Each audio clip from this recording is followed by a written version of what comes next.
Hey y'all, hey y'all, hey y'all, hey y'all, hey, we in the ka. Really quick, I'm gonna give you all this because we still kind of on this little fake relationship series or whatever. Did I miss my exit? No, I did not. I was having lunch with somebody and I was having a conversation, and I was thinking about this. This is going to sound more individualistic, but it definitely ties into relationships because it can affect you in your future if you don't kind of make the effort, right, to be able to address it and deal with it. What am I saying? Don't be afraid to revisit. Well, for some of you, it'll be revisiting. For some of you, it'll be your first time. Now, why would this sanitizer just drip out of my hand and on my pants? But you know why I don't care? Because a complete sidebar. Some of you may know, some of you may not know, but I'm also a chaplain. And let me be very mindful of what I'm going to say. I'm also a chaplain. So, when I have to go to certain places, baby, Miss Mama's put on the same pants, because, I don't have to necessarily go every single day. So, I got a select two and few that I keep on rotation. If you know, you know. If you don't, you don't. Because I can't be wearing my good pieces. This is kind of decent and good, but I just picked out a couple of little woo-woos and little yeah-yeahs. Cause when you go in and you going into new environments and you don't know. Now, why would y'all let me miss my exit? Why y'all do that? Why would y'all ride in a car with me and not tell me that my exit was coming up? And I said that I missed my exit. How come nobody said, yes, you missing it? It's okay. I can just talk to y'all. But I keeps a handful of outfits on rotation. Because what we're not doing is coming out. I'm not gonna be able to do it. This is worth damaging. This is worth being a mess. This is worth smelling a mess. Yeah. Because Lord forbid I put on something that I like, that I'm digging, that I'm like, okay, girl, I see you. And I have to go somewhere and I'm like, child, I done came out of here and this whole thing smell like, no disrespect, because one day we all gonna get to a place where we got to expire and we going through stuff, so I get it. But anyway, my point is I don't care about these pants. No turn on red. So Jennifer, don't turn. But I was having a conversation, and for some of you, you're gonna have to revisit, and then go ahead and hit the back of my car so you could go ahead and lose your job, because you are close, sir. Some of you, you're gonna have to revisit it the right way, and then for some of you, it's gonna be your first approach. What am I saying? Do not be afraid to revisit things that you have went through. Don't let the enemy make you suppress it to the point where, again, I know it, I don't know why I said again, but I know it hurts. I know it's this. I get all of that. But don't let the enemy trick you out of revisiting a situation so that you can handle it and process it and heal from it the right way. And then don't let the enemy cause you to continue to suppress things so that you never deal with it. Because God doesn't want us to constantly be in emotional turmoil. God doesn't want our lives to be ruled by, traumas and triggers and emotions, because as we continue to go through life, what you're going to realize is our bodies just get bigger, as in taller, and our age just grows in number each year. One year at a time, it grows in number. But you still carry that pain and that hurt from that little girl or that little boy. Or you carry that hurt and that pain from that relationship a year ago, 2 years ago. So therefore, you're wondering why you're showing up a certain way in your emotions and your feelings and in your thoughts. And why is this happening? Why do I feel like this? Why do I feel alone? Why do I feel whatever it is that you're dealing with? Don't allow the enemy to make you think if I ignore it, that that means it never happened. If I don't discuss it, that means it doesn't affect me anymore. If I never acknowledge it, right, that means I don't have to look for the apology. If I don't go to the person and want to talk about it, then that just means we just gonna act like nothing ever happened. Whether it was something traumatic, small, if you will, and I'm using that very loosely, or something that was traumatic and major. I think I'm gonna keep on going.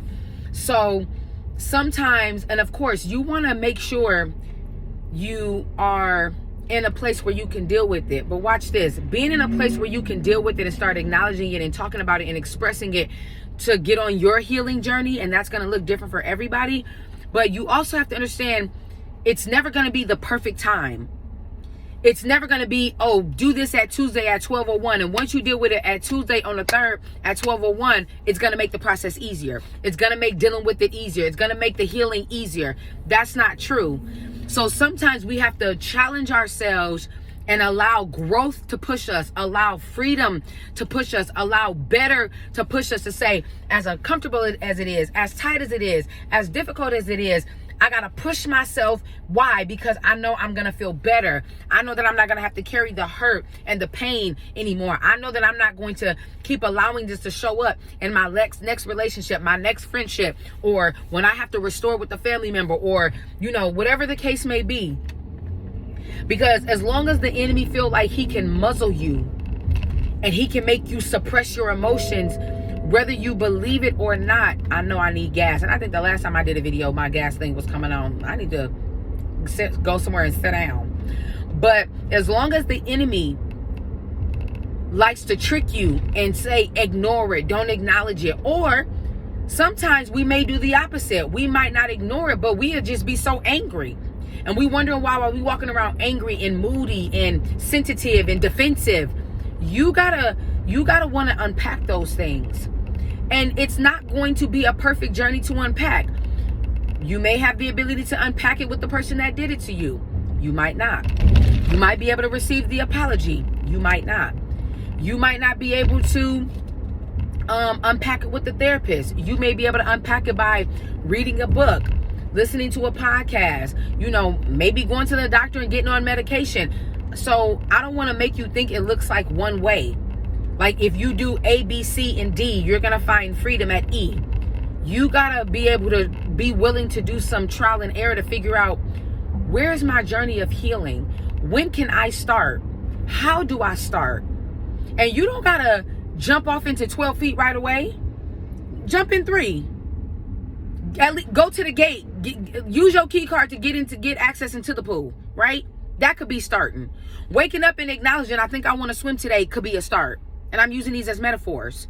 But don't let the enemy keep making you suppress something that you know is showing up in your future, that you know is showing up in your present. And don't be that person where you trying to pretend like, oh, that don't matter, that don't bother me no more, that was years ago, da-da-da-da. Because again, that's the trick of the enemy. The enemy wants you to feel like, oh, that was so long ago, ain't nobody thinking about that. Well, if ain't nobody thinking about that, why you so defensive? Why you always on edge? Why can't you understand how to have a conversation? Why can't you process? Why can't you be empathetic? Why are you always so? You got to get to the root of that. And it doesn't mean you're going to get to the root of it tomorrow. Because people have to understand things take on different journeys, and that's okay. But don't not be willing to take the journey when you know it's showing up affecting your present. And if it's showing up affecting your present, it's certainly going to show up in your future. And so why am I saying that? And what does this have to do with relationships? Well, it has to do with relationships because watch this. The enemy will continue. What are they doing? What are they doing? What are they doing? Sir, it was a green arrow, not a green light, Pookie Butt. You was finna get clobbered by that semi and it was gonna be fully your fault. My goodness. They weren't even paying attention and they laughing. But the reason why the enemy wants to cause you to suppress it, because he wants you to constantly have a breach in relationships, friendships, family ships, work ships, self ships. You can't even get past things within yourself. You set your goals low because you suppress it so much. You don't set a higher standard for yourself. You don't go after certain things because of your self-esteem, because of your self-worth, because of how you view yourself. You still mad about, I can't believe they said this to me. I can't believe you treat me like this. I can't believe you thought of me like this. And honestly, folks is going on with their life. They struggling too, but don't you be bound to that stuff. Get free. And when I say get free, I'm not talking about religious get free. I'm talking about get free to where you can say, man, I've made improvement. And not this Rudy Poo, well, I used to cuss, but now I only say, I go from 10 cuss words to 5. No. Let's make some serious improvements. Let's make some real strides in our life. Some of us don't have as much longer. And to be quite honest with you, not to have a fierce tactic, but the life expectancy, it ain't the same no more. I remember back in the day, it felt like, and I'm not saying this is really what it was, when I was growing up, when people passed away, they were elderly, if you will. Now, people like, my uncle passed away, they was in their 40s. My cousin passed away, they was in their 30s. They was in their 50s. You like 50? Child, at 50, folks' life is just getting started. You don't have much longer. You want to maximize your life, and you want to maximize relationships. You want to maximize everything that's supposed to be for you without a hindrance. We all go through a little bit of a snag, but get back on top of that thing. What is it gonna do and gain you and profit you when you reach a certain age?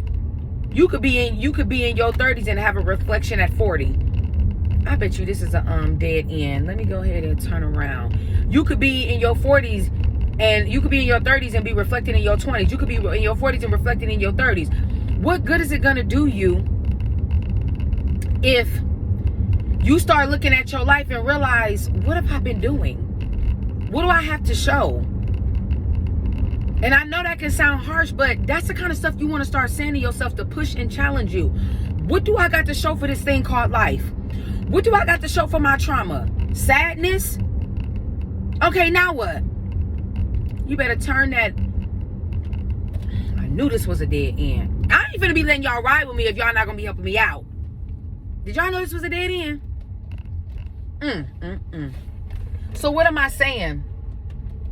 What I'm saying is what I'm saying, and what I said is what I said. So, maximize. Don't be looking up thinking and saying, because before you know it, I'm telling you, you gonna look up, you gonna be blown past your 20s, 30, 40, 50, 60, 70, if God say the same. And let's not pretend like everybody that's in their 70s is clocking it. You don't know what your life is gonna be in your 70s. You might not be booked and busy. You might not be from Airbnb to Airbnb. You might not be from plane to plane, passport to passport. Maximize it now.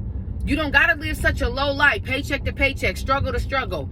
Listen, baby, if I'm finna struggle, I'm finna be the best, the happiest struggling person I know. And I'm saying that loosely, right? Because we obviously striving for better.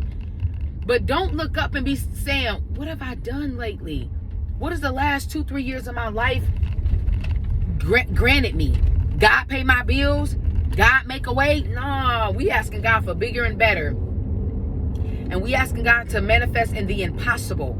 I'm not going after low standards no more. I'm not going after low relationships no more. I'm not finna be in a relationship with brokenness, bitterness, defense mechanism, traumas, pride, ego, low self-esteem. A matter of fact, let me go ahead and break up with him right now. Let me go ahead and call. Hello? Oh, it's still ringing. Hello, low self-esteem, lack of joy, poverty, no education, depression, anxiety, brokenness, trauma, triggers, abuse, mentally, emotionally, physically abuse, taking advantage of, stabbing in the back, manipulation, loneliness, feeling alone, no self-esteem. I said that already, but it's okay. I just want to let you know, I called to say we're done. I love y'all. We'll talk soon.